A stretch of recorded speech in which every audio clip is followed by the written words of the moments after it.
حضرت عائشہ صدیقہ رضی اللہ تعالیٰ عنہ فرماتی ہیں میں نے نبی پاک صلی اللہ تعالیٰ علیہ وآلہ وسلم کو نا مرض وصال تک دیکھا ہے، حضور کے وصال تک، کہ حضور قرآن پاک کی آخری 2 سورتیں پڑھ کے سورۃ فلق اور ناس اپنے ہاتھوں پہ پھونکتے تھے، پھر جسم پہ ملتے تھے۔ قرآن پاک میں شفا ہے۔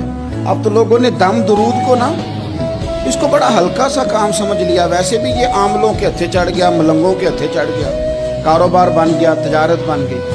ورنہ قرآن پاک کی آیات پڑھی جائیں تو حضور نے فرمایا سورہ فاتحہ میں شفا ہے، اس میں کرم ہے۔ یہ چیزیں جو بڑی ہمارے لیے سود مند تھی، فائدہ مند تھی، ہم چھوڑ گئے۔ ایک بڑی خوبصورت حدیث ہے، سنیے گا۔ حضرت ابو سعید خدری رضی اللہ تعالیٰ عنہ حدیث کے راوی ہیں، بخاری میں موجود ہے۔ ارشاد فرماتے ہیں کہ ہم ایک سفر پہ تھے، واپس آ رہے تھے، ایک جگہ رات کو قیام کیا، سونا تھا، بستی تھی۔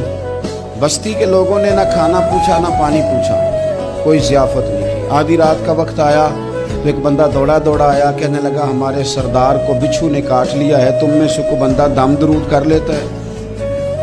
تو ایک صحابی کہنے لگے کر تو لیتے ہیں، پر تم نے چونکہ ہمیں کھانا پانی تک نہیں پوچھا، تم اگر دم کراؤ گے تو مفت نہیں کریں گے۔ بخاری پڑھ رہا ہوں، پیسے لگیں گے۔ کتنے پیسے؟ بکریوں کا ایک ریوڑ پورا۔ شارحین نے لکھا 40 بکریاں۔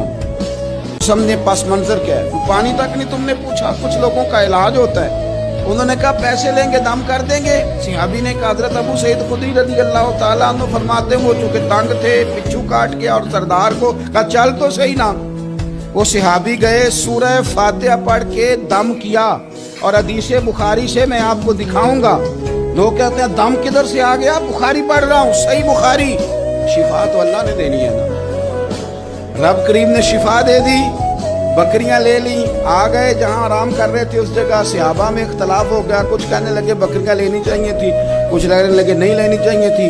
حضرت ابو سعید خدری رضی اللہ تعالیٰ عنہ فرماتے ہیں پھر ہم نے فیصلہ کیا چپ کر کے سو جاؤ، صبح حضور کی بارگاہ میں جائیں گے۔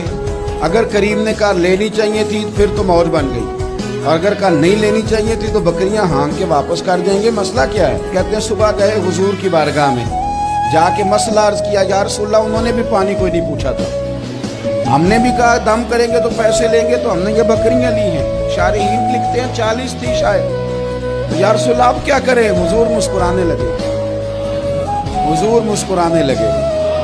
جس کے گچھے سے لچھے جڑے نور کے، ان ستاروں کی نزہت پہ لاکھوں سلام، اور جس کی تسکین سے روتے ہوئے ہنس پڑے، اس تبسم کی عادت پہ لاکھوں سلام، اور ان کی باتوں کی لذت پہ بے حد درود، ان کے خطبے کی ہیبت پہ لاکھوں سلام۔ حضور مسکرانے لگے اور مسکرا کے پوچھا اچھا پڑھا کیا تھا؟ یا رسول اللہ سورہ فاتحہ۔ فرمایا سکھائی کس نے تھی؟